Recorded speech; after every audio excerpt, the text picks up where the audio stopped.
안녕하세요, 백쌤입니다. 오늘은 베케이션, 휴가 신청에 대해서 말씀드릴까 해요. 휴가는 다음 해 것을 미리 신청합니다.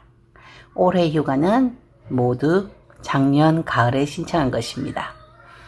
어떤 급한 상황이 있어서 변경을 해야 되는 경우는요, 매니저하고 상의를 해서 어프로브가 되어야지 변경할 수 있습니다. 올해 같은 경우는 코비드 사태 때문에 병원에서 휴가를 취소를 권했어요. 그래서 대부분 스태프들의 휴가가 취소가 되었어요. 지금 이제 상황이 조금 나아져서 사용하지 못한 휴가를 사용하라고 위에서 지침이 내려왔습니다. 이달 말까지 모두 신청해야 되고요. 신청하지 않아서 남은 휴가는 병원에서 정해준다고 합니다. 알아서 마음대로 휴가를 정해주겠다고 연락이 왔어요. 너무하긴 하지만 저는 해당이 없어요. 제 휴가는 다 썼고 10월 달에 몇 개 더 휴가 신청되어 있는 상태입니다.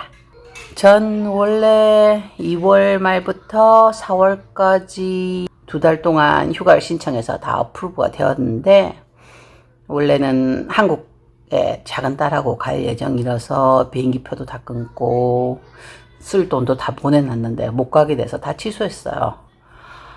눈물 납니다. 손해가 커서. 휴가 변경하기에는 그 기간이 너무 짧아서 변경을 할 수 없었고요. 그래서 그 기간 동안 스테이케이션, 집에서 그냥 있는 휴가를 보냈습니다. 작은 딸하고 빅토리아 쪽으로 로드트립 둘만 해봤고요. 그리고 가족 모여서 알래스카 옆에 있는 국경 쪽에 있는 화이트호스에 가서 오로라도 보고 왔어요. 이번 여름이 지나고 나면 내년 휴가를 신청해야 합니다. 그래서 이제 휴가 계획도 세워야죠. 한 해의 휴가 신청은요, 쿼터가 있어요. 휴가를 낼 수 있는 스텝 수가 정해져 있습니다. 병동마다 차이가 있는데요. 그 병동 상황에 따라서 매니저가 결정을 합니다. 우리 폴사우스는요, 2RN이 베케이션을 할 수 있고요. 한 one day, one night. 그리고 1LPN, 1유니트 클락으로 정해져 있습니다. 휴가 신청 마감일은요, 초이스 셀렉션에 따라 달라져요. The BIT라는 병원 직원에게 발행하는 소식지를 통해서 알려주고요. 아직 안 나왔어요. 내년 거는. 내년 휴가 시간을 계산을 해서 며칠을 언제 할지 내 시니어리티, 내 경력으로 그 기간에 윈년차한테 밀리지 않고 받을 수 있는지 등을 계산해야 합니다.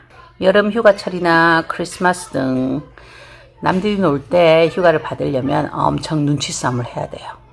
아니면 경력이 아주 높든지. 휴가 시간을 계산한 방법이 있어요.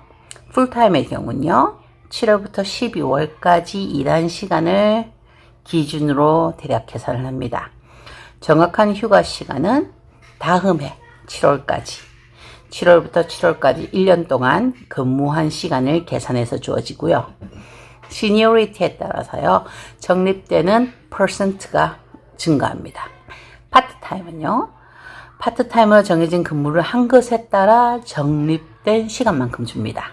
추가로 근무하는 경우, 오버타임 같은 경우는 그 근무한 시간만큼의 추가 휴가 시간이 적립되고요. 신청을 할 때는요, continuous segment, 그러니까 그 세트로 신청을 하셔야 돼요. 원 세트가 2day, 2night라면 그 세트를 하든지, 아니면 2개나 3개의 세트를 연달아서 신청을 하셔야 돼요. 중간에 근무를 하게 된다면, 근무날이 있다면 앞쪽만 해준 뒤 뒤쪽만 어프로브를 해주는 경우가 있어요. 초이스 셀렉션에서요, first choice가요, 가장 중요한 초이스입니다. 꼭 받고 싶은 휴가를 말하는 거죠. second choice는 first가 안 됐을 때 신청하는 거고요. 그 다음 third, other choice도 마찬가지입니다. 몇 가지 룰이 있어요. 마감 전에 신청을 해야 한다. 늦게 하면 원하는 날짜에 못 받을 확률이 아주 높습니다. 2019년 베케이션 리퀘스트를 2018년에 할 때요, 그때 당시에 first choice가 10월 12일, second choice가 10월 26일, third choice가 11월 9일, other choice가 11월 23일이었어요. 뭐 올해도 아마 비슷할 것 같습니다. 말도 안 되죠. 내년에 무슨 일이 생길지도 모르는데 1년 전 걸, 1년 이후 거를 미리 해야 된다니까. 처음에도 저도 좀 황당했는데 이곳 스케줄이라든가 스타일이 다 그래가지고 이제는 익숙해지고 있습니다. 미리 적어도 1년 전 계획을 세우고 거기에 대해서 맞춰서 살기도 있어요. 두 번째는요. 초이스 순서에 따라 허가 되는데요. first choice를 가장 맨 처음으로 해서 베케이션 어프로브가 됩니다. 세 번째가 베케이션 리퀘스트는요. 시니어에 따라 달라집니다. 제일 시니어리티가 높은 사람이 제일 먼저 선택이 되죠. 연차가 낮으면요. 그 사람들이 먼저 위치 연차가 먼저 한 다음에 남는 날짜로 받을 수 있어요. 네 번째가 매니저가 사인을 해줘야 됩니다. 매니저가 사인을 해주지 않으면 어프로브가 되지 않은 거예요. 그리고 다섯 번째, 베케이션이 결정됐는데 이것을 바꿔야 된다. 매니저의 어프로브가 필요하고요. 여섯 번째, 매니저 날짜를 바꾸려면 어떠한 특별한 상황으로 어떤 이유로 바꾸게 되는지가 설명이 되어야 해요. 저는 Frasier Health Authority에서 10년 차이고요. 풀타임이고요. 그래서 제 올해 베케이션은 75시간 2주간 근무를 기준으로 베케이션은 9.6% 적립하고요. 그래서 180시간입니다. 180시간은 16시프트 11시간짜리 근무고요. 실제적으로 우리가 12시간 근무를 한다지만은 페이는 11시간이에요. 왜냐면 식사 시간을 제하거든요. 그래서 11시간 페이를 받는 거예요. 대충 2세트, 그러니까 8시프트 정도 신청하면 3주 정도 휴가를 낼 수 있고요. 1년에 2번 정도 3에서 4주 휴가를 가질 수 있는 베케이션 아워를 가지고 있습니다. 내년이면 더 늘어나요, 시간이. 이 휴가 기간 동안은요, 제가 적립해둔 휴가 비용을 받는 거예요. 제 휴가가 180시간이라서 16시프트 급여를 받고요. 남은 4시간은 하루 더 휴가를 쓸 수 있지만 급여는 4시간밖에 안 됩니다. 한국에서처럼 보너스나 휴가비가 따로 나오진 않아요. 모두 다 내가 일해서 모은 거 받는 거예요. 그래서 캐주얼 스텝은요, 휴가가 따로 적립되지 않고요. 다른 베네핏 같은 게 없습니다. 만약에 제가 1년 전에 휴가를 신청을 해놨지만 풀타임을 계산을 해서 일이 있어서 일을 많이 못했다.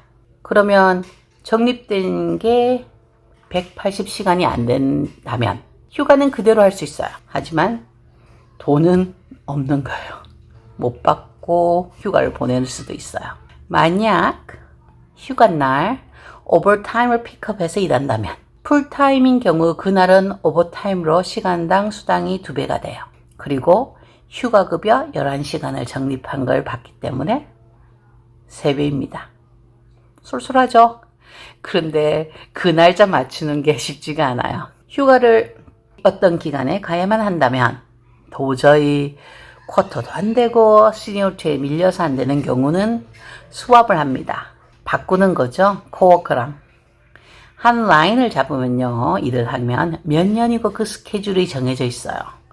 그래서 내년에 나의 스케줄을 할 수 있는 거죠. 그러면 이제 상황에 따라서 동료와 스왑을 합니다. 여기에 코워커랑 친하게 지내야 하는 이유가 있어요. 이상 휴가 신청에 대해서 말씀드렸고요. 내년에 언제 휴가를 할지 가족들이랑 고민해 봐야겠습니다. 다음에 시프트 스왑이랑요. 개인 베네핏 뱅크에 있는 항목이 있는데 그 항목들인 시콜, LOA, 뱅크도티, 스페셜리 등에 대해서 알려드릴게요. 좋은 하루 되세요.